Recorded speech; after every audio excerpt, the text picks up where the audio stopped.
से छुटकारा पा जाता है। जो मनुष्य मेघल में गणेश जी का दर्शन करता है वह सदा दुष्कर्म विघ्नों से भी पार हो जाता है। उसी मेघल नाम के कोई श्रेष्ठ ब्राह्मण रहते थे जो ब्रह्मचार परायण थे, ममता और अहंकार से रहित, वेद शास्त्रों के प्रवीण जितेंद्री थे तथा भगवान वासुदेव के शरणागत थे। उनका नाम सुंदरन था। वे प्रिय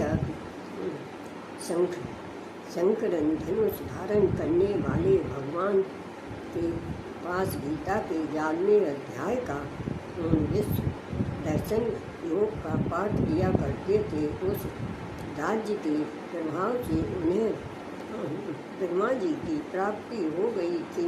परमानंद संदेह पूर्ण उत्तम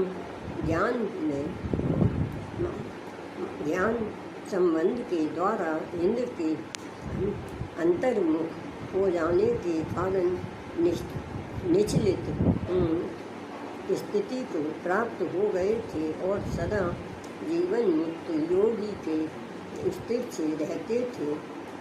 एक समय जब बृहस्पति सिंह राशि पर स्थित थे, महायोगी सुंदरन ने गोदावरी नदी के यात्रा आरंभ की।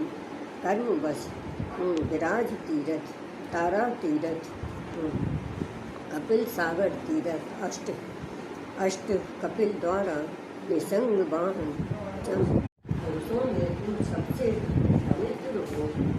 तुम्हारे भीतर कोई अलौकिक प्रभाव विद्यमान है। तुम्हारे साथी कहाँ गए और कैसे इस भवन के बाहर हुए, इसका पता लगाओ।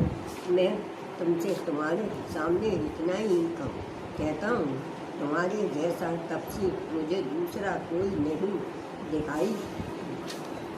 नहीं दिखाई देता है।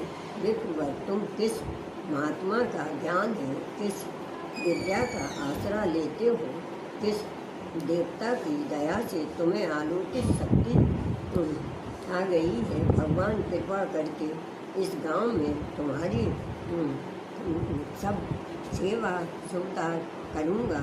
यूँ कहकर ग्रामपाल ने मुनीश्वर सुंदरन को अपने गांव में ही ठहरा लिया।